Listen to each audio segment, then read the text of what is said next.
All right, guys, welcome back to the Quaking Punch. Today we have another interview here with Keirnan Wagner. How's it going, Kiernan? Good, how are you? I'm doing good, thanks. Kieran, first off, let's start off with you. Just tell us a little bit about yourself. I'm Kiernan. I'm a senior from Iowa. I started playing during Cities last year, like near the end of Cities of the 2014-2015 season. And this past weekend, I top-aided Kansas Regionals with Yveltal in the Nice. seniors. What brought you into Pokemon? Like, what made you decide, you know what, I want to spend most of my money and life on this game? I mean, I'd been around the game, like I'd known it existed, and I'd like gone to league casually for that time, like since before that. But it wasn't until near the end of Cities, like the second to last week of Cities, my league had their city championship, and like the past years before, I'd always been out of town or like had Christmas plans during Cities, and so this was the first time it wasn't over winter break and I'd be able to go. And so I went and I got second. And so I was like, okay, well, maybe let's see how this happens. And so I went to another city. I only went to 2 cities, but I was fortunate enough to get second at one and then third at one. And then I got like 230 states points or something. And so I somehow wound up with an invite last year. That's So, on your first year. yeah, That's impressive. thanks. Congratulations. And you got how, like 500 something championship points. I saw you put in a post already this year. I have 595, I think. Where does that I've got some more league challenges too. where does that rank you in terms of like North America or American standings? I'm like 20th or something. I kind of stopped caring after I lost in top 8 of Kansas because I know I wasn't going to be in top 16, and I know I was going to be locked in for top 32, and that's all I really cared about. Right. So, but you got your invite clear locked up. You're going to nationals just for fun. I mean, Are you going to nationals? yeah, I'm going to nationals. Well, I mean- This will actually be my first nationals, which I'm excited for. I didn't go last year. Last year I just went to like 5 events and then worlds, so I'm excited to experience it for the first time. All right, nice. Now, one thing that you and I kind of talked about a little bit beforehand, before we get into the deck and your thing, is that seniors in this game kind of are, at least to my knowledge, they're kind of disrespected a little bit in terms of the community. I don't know if you feel that way, but at least that's the way I kind of see it, and your accomplishments are kind of like subpar. Do you kind of feel that at all, or? I mean, I kind of have mixed emotions about this situation. Like, I think, like, seniors going on and saying, you know, like, seniors is just as hard as masters. Like, that's obviously not the case. But, I mean, I think trying to compare seniors and masters at all is really difficult because you're playing an entirely different game.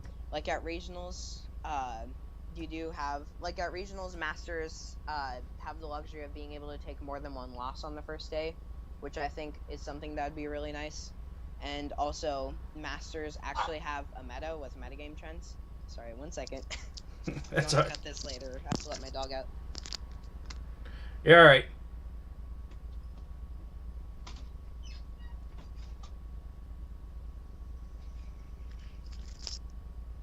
Sorry about that. No, it's cool. But yeah, I think like having an actual meta trend with masters is something I'd really like to have personally, because like with seniors, like take Madison regionals for example, the regionals I went to 2 weekends ago. Night March would have been a really good play for the event, and that's what I ended up playing.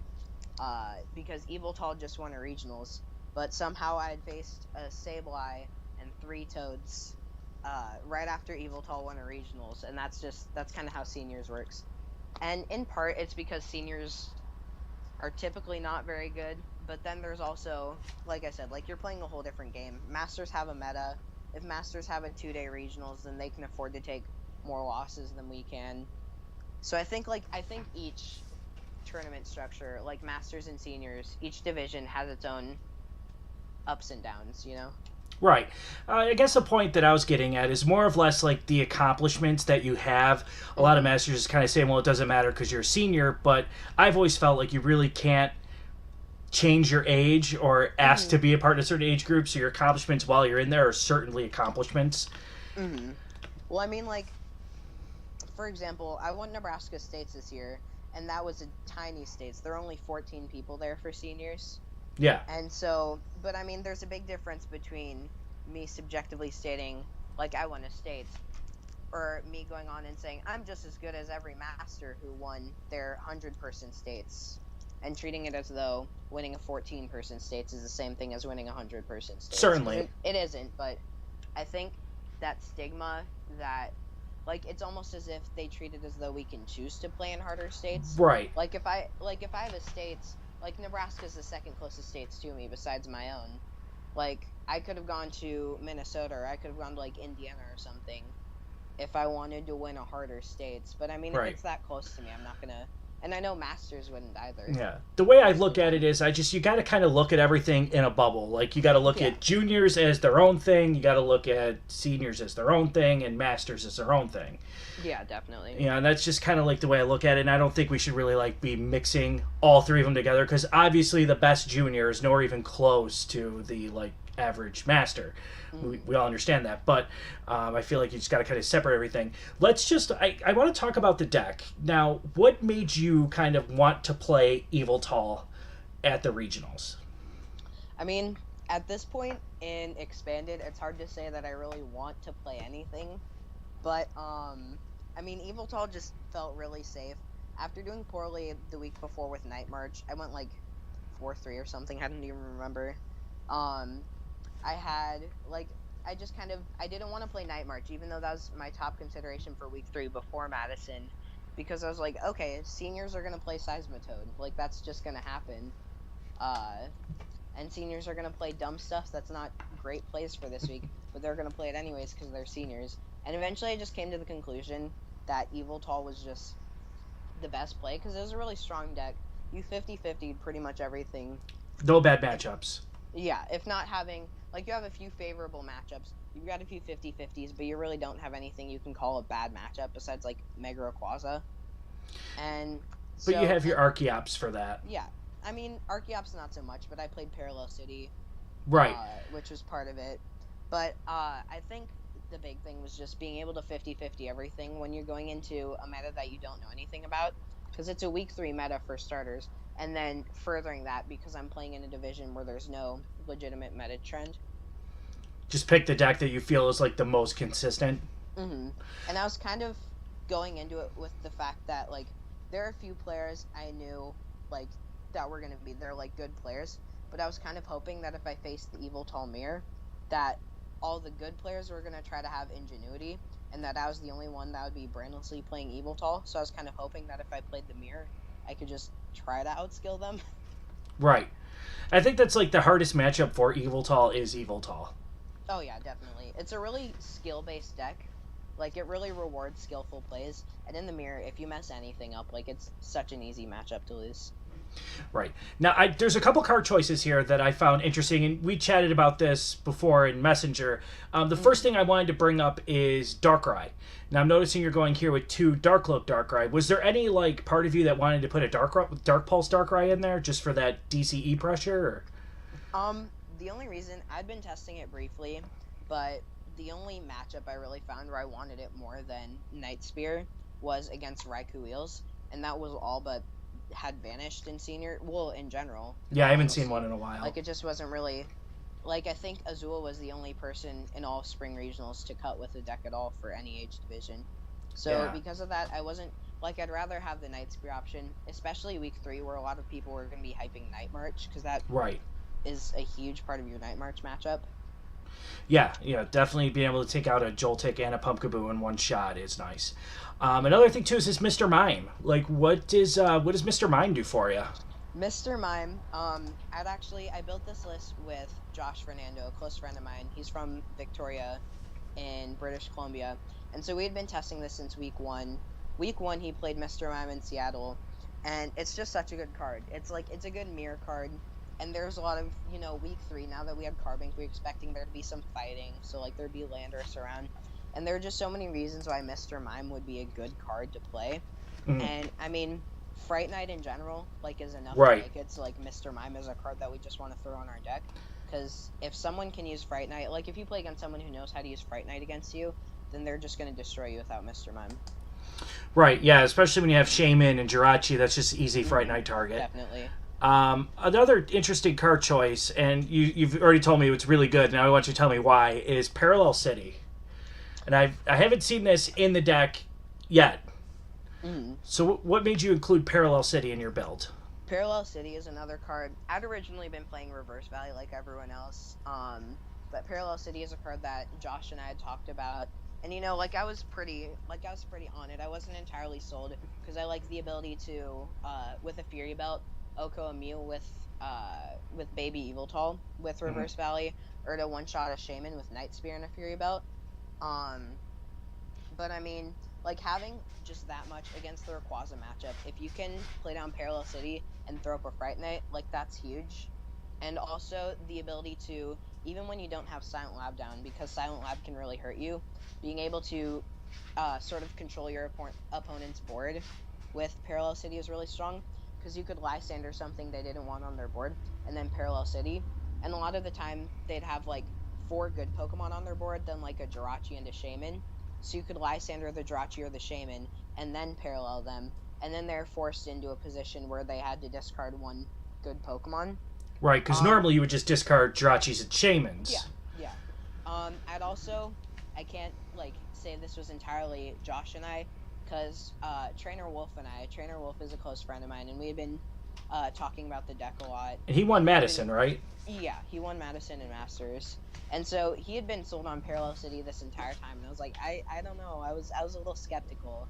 But then, after he won, I was like, okay, maybe I'll give it a try. And so I put it in, and I really like the card. I think it's a really good card. It helps against Vespiquen Flareon, which had... I was just about to ask that, if you ever flipped it the other way for the Vespiquen matchup. Actually, I flipped it the other way, because there's actually a lot of Mega Sceptile in Seniors.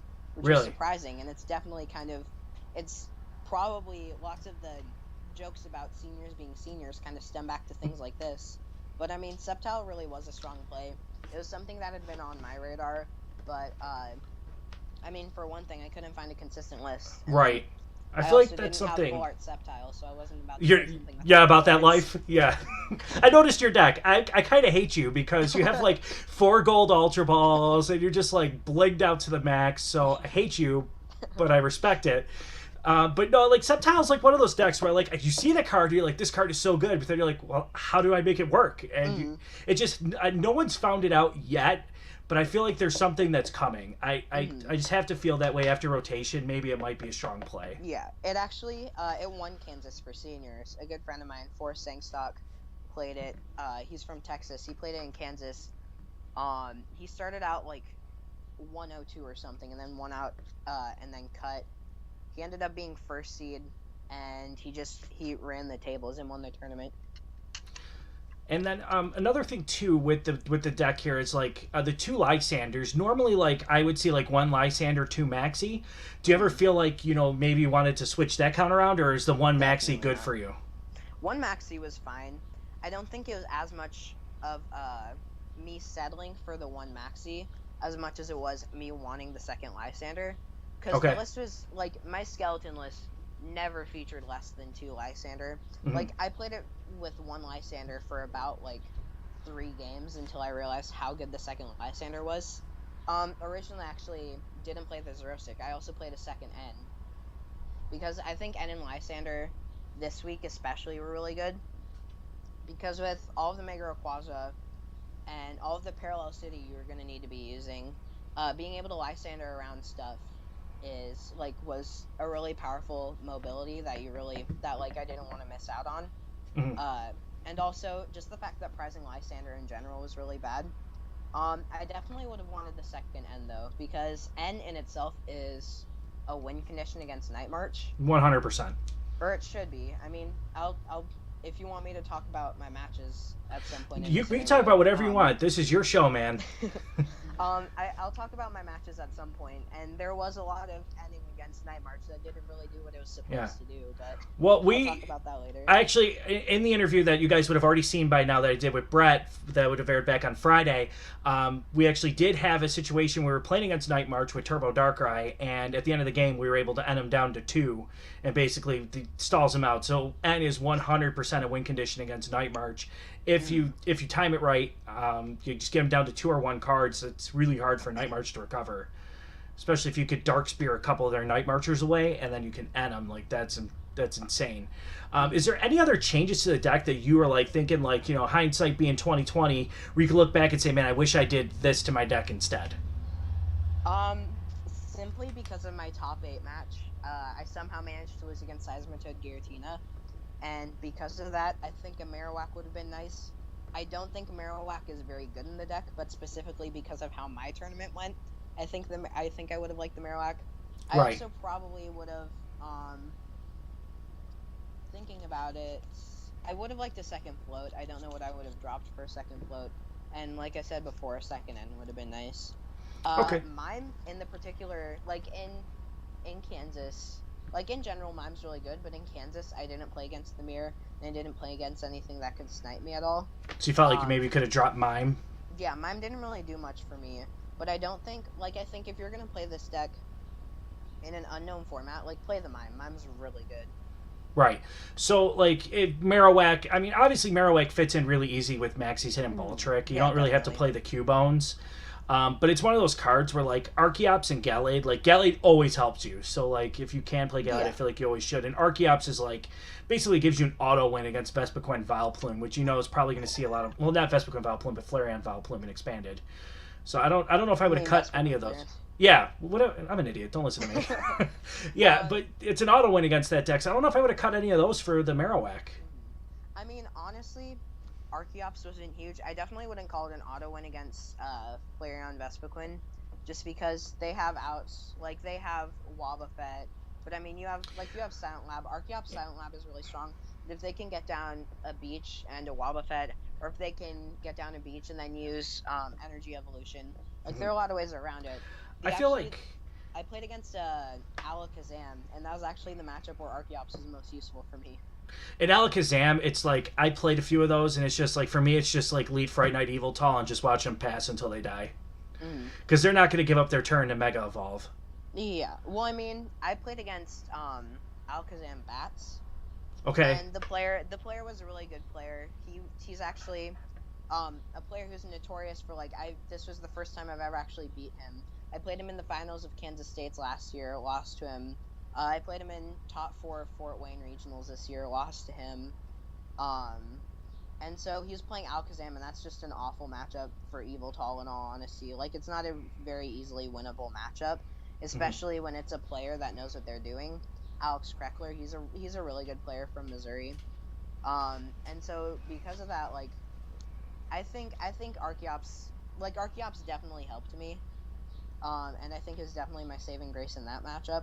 But if you aren't expecting Alakazam, I honestly question whether it wouldn't be worth it to just go for, like, a second Gallade. Yeah, Gallade, especially if, like, I've noticed, like, an uptick in Turbo Darkrai decks. And to be able to just, like, crush those out with a double colorless energy is nice. Can you do it without even playing the support? No, you have to play the supporter. But with Premonition, that should be cake to play a supporter every turn. Yeah. I mean, it gets weird now, because lots of Turbo Darkless are playing Mewtwo, specifically for Gallade. Now a lot of them are playing Mew from Fates Collide for specifically Gallade. Did you see a lot of Mew from Fates Collide in Kansas? I mean, I saw a good amount. I didn't see, like, a ton. I didn't see as much as I was expecting. And I didn't see a lot of ingenuity, in all honesty, with Mew. Like, I saw it thrown into Night March, but I didn't see anything extremely creative with it, which kind of like, Mew, Glaceon, Jolteon deck or nothing like that? I did see Jolteon Glaceon, but it didn't play Mew. A friend of mine who went down there with me, Isaiah Chaville, or actually, I went down with him, rather. He played Jolteon Glaceon without Mews, and then the person who ended up taking second played Jolteon Glaceon without Mews. The most interesting Mew deck I saw was in Masters. There was a lot of ingenuity with Mew in Masters. John Roberts II, who won Nationals in, like, 2012 with Kling Klang, I think. He played, like, a Mew toolbox, and that was really cool. Nice, yeah. That's one thing. I'm like, we're all trying to make Mew work, and then it's just someone's going to find it, and it's going to be awesome. I don't think Night March is the answer for Mew. I think Night March is good enough without it. I think Night March should be playing 1, especially in Standard. I question whether that's the case in Expanded, but definitely in Standard, I think 1 is nice, just because now that you're playing Fury Belt and not, like, Muscle Band or Silver Bangle, you're kind of forced to expend a lot of resources to kill EXs early on. So I like 1, but I don't think that I don't think that the card was invented with the sole purpose of it, being thrown into Night March. I think there's something more to the card that someone's going to figure out. And, I mean, like, John Roberts had a really good start. He's definitely one of the people that you'd think of when you're thinking, who's going to figure out a fun way to use this card? Right. Now, I looked at him and in, like, Masters, I was like, what is Ross Cawthon or Yoshi Tate doing? Like, those guys are just, like, crazy and crazy ingenuity. Like, when you... I don't know if you know Yoshi Tate. Yeah, I know Yoshi. You gotta know... You gotta know every card that's legal if you're playing Yoshi Tate. Like, you're gonna see it. Like, that guy... Like in Madison, he was playing Zoroark, Ninetales, Zebstrika. He's my hero. He was playing in Kansas, but I know he was playing something crazy. Yeah, he's my hero. I love that guy. He's like my spirit animal. He's also such a nice guy. Like, I think it's really important. Like, players like that, like, automatically get, like, 100 times better when they're just fun people to be around. We're here to make friends. Like, that's the way I feel about Pokemon. Like, there's no serious, like, $1 million cash prizes on the line. This isn't a job for anybody. Like, we're here to make friends, so I feel like that should be the main focus, is to make friends and have fun. At least that's just me. I could be wrong.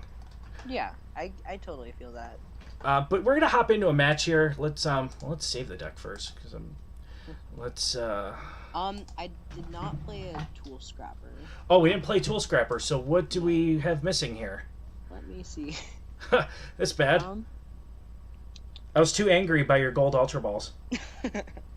Let's see. Getsus. I'm missing the Getsus. Yeah, you're missing Getsus. That's it. So, okay, like, that's another thing, too. Like, Getsus. Like, how many games did you end just by playing Silent Lab Turn 1 Getsus? So many. Like, that's... And if it's not games I ended, it's games that put me at such an advantage. Did you get the Getsus to 0 yet? Turn 1, I've never gotten the Getsus to 0. But turn 1, I did Getsus a kid, playing Seismitoad, Giratina, and Swiss. I Getsus'd him into...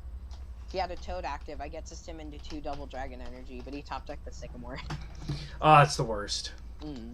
I don't think I got a single Getsus where they didn't top-deck something to keep them in the game. I never outright won by Getsus. When they have to Getsus... Like, when they have to Sycamore away, a really precious resource because of the Getsus, then, I mean, something's going right for me. Yeah, I just like Getsus is like one of those cards that just like really caught heat last year, and it's like it's been a card that I've been using for a while because like like you're going up against decks like Night March like consistently, and if you could just clear out all their items, and like I play Toad a lot, so I know if I could clear out their items and then get a Quaking Punch turn 2, like it's just game over. Yeah, last year actually during states in the finals of Nebraska States last year, I was playing Flareon, and I lost to turn 1 Getsus. Close friend of mine played the turn 1 Getsus, and that ended it for me. And then I played it at Kansas States, and I got to the finals there too. And I Getsus turn 1 so many times last year in Kansas. All right, so we're playing X Sinster X. Before people realized it. Yeah, X Sinster X. We got Steel Psychic Colorless. Any idea what he's playing? No idea. Maybe something like Alakazam or Bats, and he plays a Jirachi, but I see it. Is Bats the way to play Alakazam? I think there are a few ways to play Alakazam. I think Bats is a good way. It's a bit clunky, but I definitely think of all the Alakazam variants, it has the most favored Night March matchup. Sure. And it has the most favored Yveltal matchup. But I'd also been messing with Jacob Chen, and I had been messing with Toad Alakazam Bats going into the event. Or just Toad Alakazam, not Toad Alakazam. To take the item lock and use kind of like Alakazam as like a beefy Bats. It's sort of like, it was essentially like playing Toad Bats, but we were playing Toad Alakazam because Alakazam was just like, being able to put that extra damage on the board so easily was nice. You see these hands we're getting right now? This is not fun. This is crazy. Oh man. TCGO, gotta love it. Seriously? We put basics in the deck, right? I think. I don't know. That hand would have been really good if we had just gotten a basic. Alright, so I'm assuming we're going to lead Fright Night Yveltal here. I'm right now it's lagging for me, so I don't know what we drew. We have Yveltal, Keldeo, Maxie, Ultra Ball, Parallel City, Dark, DCE. Okay, yeah, we can do stuff with this. Yeah, I'll leave Fright Night. Alright. Do we want to bench the Keldeo or hang it? Are we going first or second? Second. Second. I'd hold onto it for now. Let's wait to see what he's playing. All right, cool. Yeah, basically you're just gonna tell me what to do, and I'll be your little puppet. Okay. All right, I think he took so many. I wish you were going first, man. That hand is begging to get Getsist. Oh, we're playing Trev. This should be like easy money. Hopefully. I mean, when we have a hand like this, I don't know that you can say. Oh, you got the turn 1 Wally. Uh-oh. Yeah, that's not good. But he didn't run too hot. Obviously, we probably want to attach. Yeah, he attached. Yeah, he attached. Lots of Trevenant variants right now are playing hammers, so I'd attach the Dark over the double. Okay. Dark over double. Do we want to attach the Keldeo? Or if he's going to Silent Fear next turn, I'd rather probably not get the damage counters on if we don't need to. Yeah, I'd hold the Keldeo. We do have the Lysander in hand, which is nice if he ever benches something. Yeah. Well, if he doesn't bench something, then we just win next turn. That's true. So he has to bench something. Breaks. Yeah. So yeah, you're fine just passing. All right, we'll pass. Yeah, overbenching against Trevenant's not a good play. Keep trying to. I'm playing Trevenant right now. My daughter's she's 9. She's in the juniors, and she's got way more CP than me, and I'm jealous. But she's really good. But I keep trying to tell her stop benching over Trevenant. I'm just gonna Lysander an easy target and just stall you out. There's a Jirachi, so that can give us our items back. Okay. Yeah.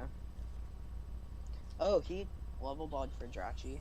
Oh, he level balled for the Phantom. Okay. Well, yeah. Oh, another level ball. No, he level balled for Jirachi and then played Phantom. Oh, okay. Yeah, this isn't.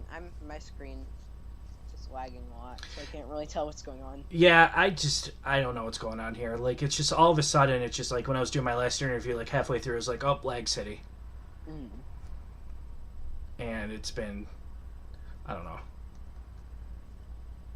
All right, he's playing Sycamore now, so he's giving us outs.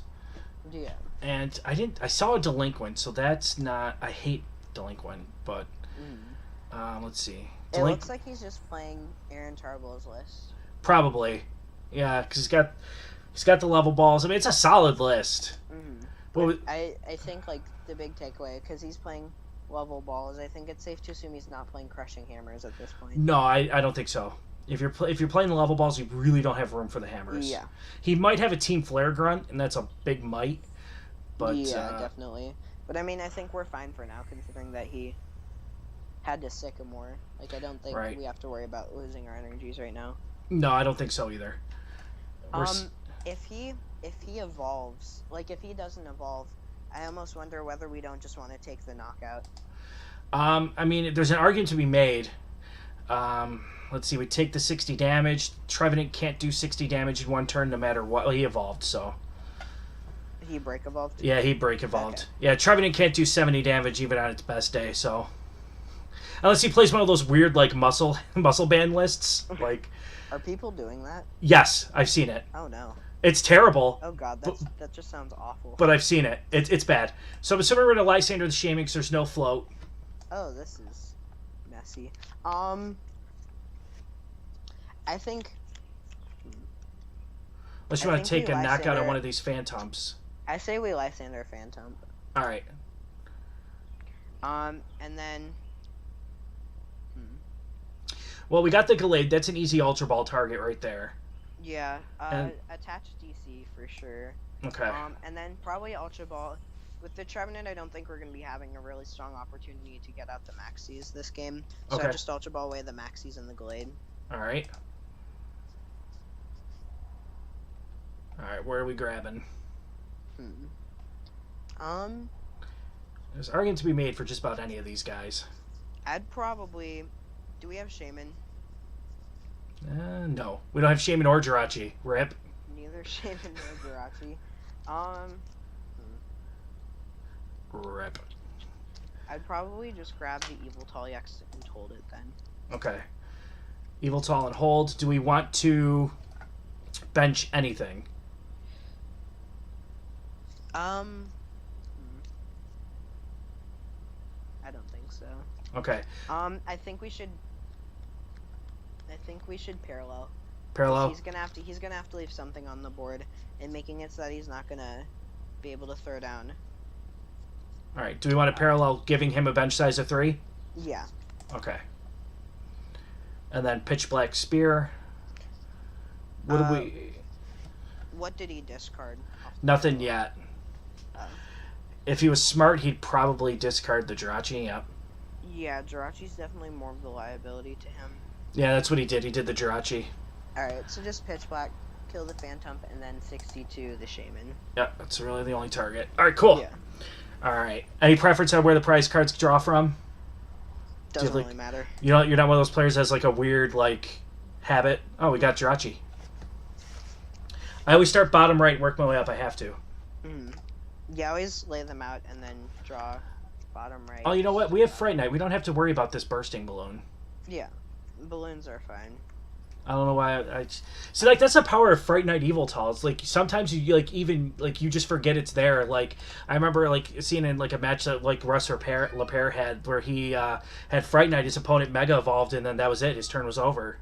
Yeah.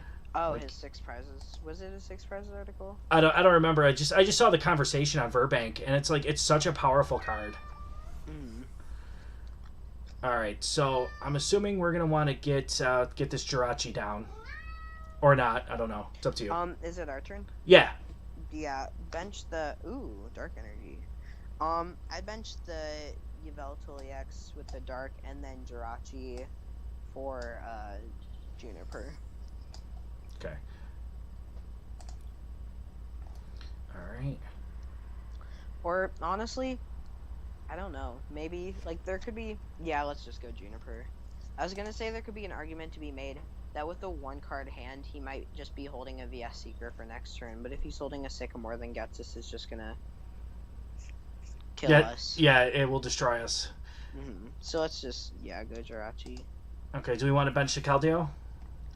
No. No, okay, just... I don't see any reason to do so. Okay. Yeah, so we're basically swinging for knockouts from here on out with Yveltal EX. I would have been dope to get that Dark Patch alive, but it's dead. Yeah. All right, do we? Are we just gonna hold here, or are we gonna bench the Fright Night? I can't see the screen right now. You gotta tell me what's in there. We have Yveltal, which is a Fright Night, Juniper, VS Seeker, Lysander, Dark Patch, Darkness, DCE. I think you just go for the.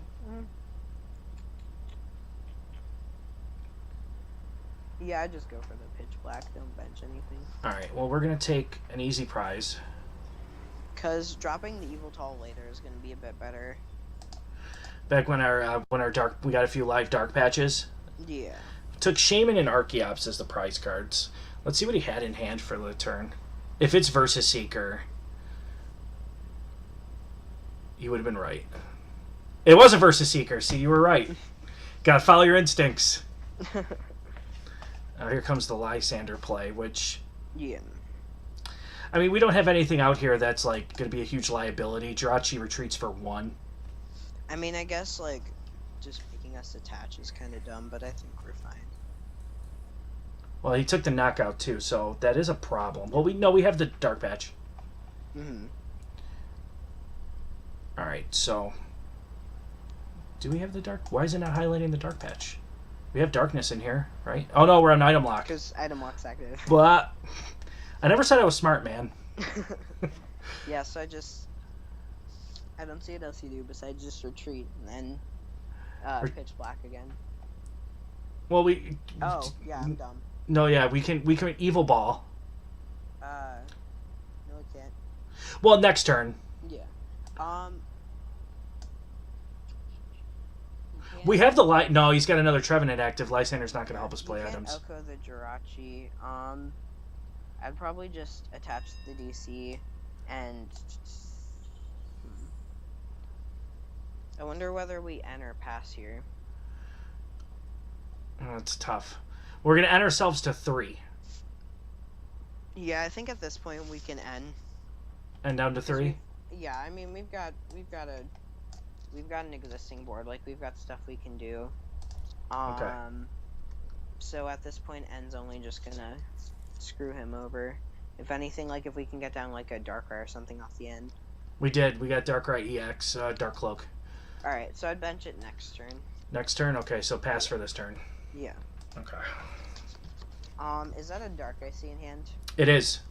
Alright, next turn I would retreat with Jirachi and then put down the Darkrai, so that if we do get a chance to break item off, have another Dark in the discard pile. Okay. That makes sense. Because having a Dark on Jirachi doesn't really do anything. No bueno. Yeah. Unless you're playing like Dark Pulse, which we're not. Yeah. Here comes the Wobbuffet, which, if he could start stacking up energy, could start to worry me, but I don't think he's going to be able to. Unless he gets the Bursting Balloon, I don't think the Wobbuffet's really going to do anything. Right. That's like your one out against, like everyone says, like Yveltal's an auto win against Trevenant, and I said it too, but it's not like, it depends. There's a second Wobbuffet. Yeah, Wobbuffet is definitely a That's your out. If you're playing straight Trevenant, like I've seen a lot of lists now that are straight Trevenant, they're just two Shaman. Hammers that are just playing Trevenant and then Shaman. Yeah, I don't like those as much as I like it with Wobbuffet. 'Cause I feel like Wobbuffet, like late game, because like I always run my deck, like right now he's got 11 cards in hand, so I always run my deck thin in the beginning, and I feel like Wobbuffet could just come in and just take those cleanups. Yeah. All right, we got Shaman too. Ooh. I don't see any reason to bench the Shaman right now. Okay. So I just retreat into Yveltal EX. There's no Bursting Balloon down, right? Nope, no Bursting Balloon. Alright, yeah, then I would just... Maybe... How many energy do we have in our discard pile? 2 Dark, 1 DCE. Okay. I'd probably bench the Darkrai and then Y-Cyclone the Dark onto it. Okay. That's what I was going to ask, if you're going to Y-Cyclone or Evil Ball. Alright, Y-Cyclone the Dark. Now we're 2 prizes away, but I don't see him giving to us those for free. I don't see any reason why he would bench a Shaman now. Yeah. And we drew a Battle Compressor off of prizes. Okay. Help us thin out a little bit. Did he put up the Trevenant or the Wobbuffet? He put up the Trevenant. Okay. I assumed he would have. Yeah, I can't see us ever getting prizes, getting items back. But we have. Oh, we can't thin out because we can't play the compressor. Yeah. Derp. But he whiffed on the Wally, which means he does not have any more breaks in deck. So that's huge. Yeah, I think that alone is kind of a win condition. So I'm assuming we're gonna play the Shaman to try to get the Dark. Yes. Okay. It's pretty much. Oh, he's. He knew it. He saw it. Did he concede? He conceded. That's expected. Yeah, I think he saw it. He saw that he was out of breaks, and like that. Once you're out of breaks, you're done. I mean, I don't know if he played Super Rod. I can't imagine he wouldn't play. Like he would choose not to play Super Rod. So I don't know if maybe he went through his deck and just saw that